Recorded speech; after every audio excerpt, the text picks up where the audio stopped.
漂亮的切腿摔的动作。泰拳王被武僧义龙扫倒后恼羞成怒，不顾裁判的阻拦，冲过去就要踢即将摔倒的义龙。这家伙是完全不把裁判和义龙当人看，比赛中还频繁使用小动作挑衅。接下来出场的这位就是泰国数一数二的泰拳王姜通猜，他从小就开始系统学习泰拳，16岁已经打出国门，20岁就击败了同级别所有的泰拳高手，他被称为是泰国国宝级泰拳王。接下来出场的这位就是中国最具影响力的少林武僧义龙，他征战武林风数年，靠着超强的抗击打能力稳占中国搏击顶峰。话不多说，比赛开始。此时的姜通猜已经打遍泰国无敌手，这次来到中国就是要称霸中国拳坛。此前已经在华8连胜的姜通猜更是嚣张到不可一世，自认为中国拳坛已经无人可以与他抗衡。武僧义龙也是霸气迎战，是要打压一下姜通猜的嚣张气焰。用击扫。现在我们看到姜通猜还没还击，这是他的第一个还击动作，就是运动后扫腿。因为我们也看到这个姜通猜啊，他的左右腿的这种义龙的重拳明显对姜通猜造成不小的威胁，但是比赛经验丰富的姜通猜怎会不做防备？他利用顶膝和搂抱轻松化解，随后义龙利用精湛的拳腿组合再一次发动猛攻。此时的姜通猜小动作挑衅，想要激怒武僧义龙，但是大赛经验丰富的义龙怎么会就这样轻易上当？现在我们也看到姜通猜也不能敢轻易出动作。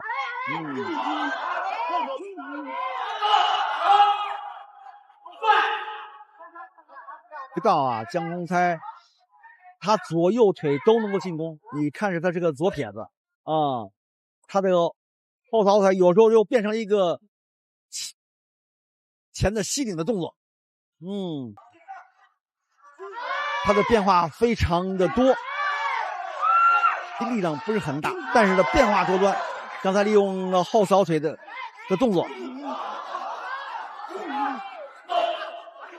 现在姜通猜在今天比赛里面，他更多的义龙的头部，又是利用一种袭击动作上钩，他的变化还是很多。这是一个正蹬，迎接着正蹬。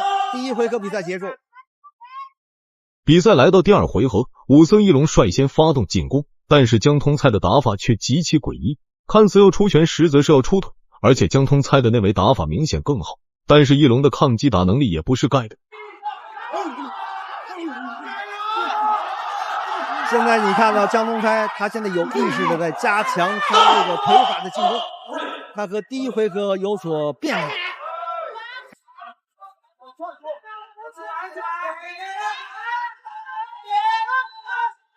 在一直在用一种挑衅的方式在激怒义龙。武僧义龙的腿法明显更具威胁力，姜通猜一时也没有什么好的应对方法。两人拉开身距后，姜通猜迅速冲上义龙，但是义龙也不是吃素的，接腿直接重拳，向着姜通猜疯狂砸拳。你像这种拉开之后，他的袭击动作实力，姜通猜对武僧义龙没有任何的杀伤力，让你有劲使上，你无法打出来。但是义龙用前手拳或者没有跟上。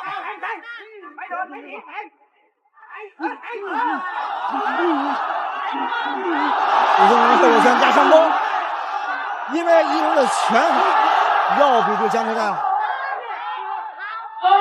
第二回合比赛结束。比赛来到决胜局，武僧义龙就好像坦克一般，向着姜通猜持续压进。姜通猜也是学聪了，见义龙逼近，马上就伸手搂抱，这一举动也是彻底将义龙激怒。这是诡秘，也就是说他的战术运用很狡猾，他尽量的是激怒你义龙之后，而且利用一些灵活的移动化解你义龙的打击。武僧义龙还是要步步为营，逼进去，利用他的后手拳包括前摆来打击对手。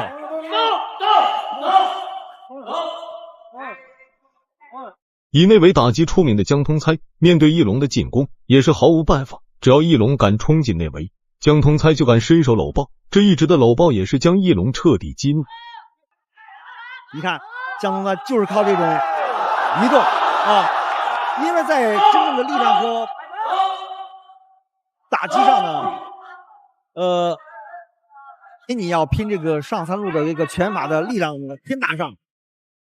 你看武僧一龙后中上勾，后中下上勾，但是江东菜很聪明，我就手夹住你，我不让你再打了。一龙猛冲过去，一击低扫，将江通猜直接踢倒在地。起身后的江通猜瞬间暴怒，完全不顾裁判的阻拦，冲上武僧一龙。这家伙还真是嚣张。随后两人再次搂抱在一起，江通猜直接将一龙摔倒在地。在这个缠抱在一起，缠抱在一起。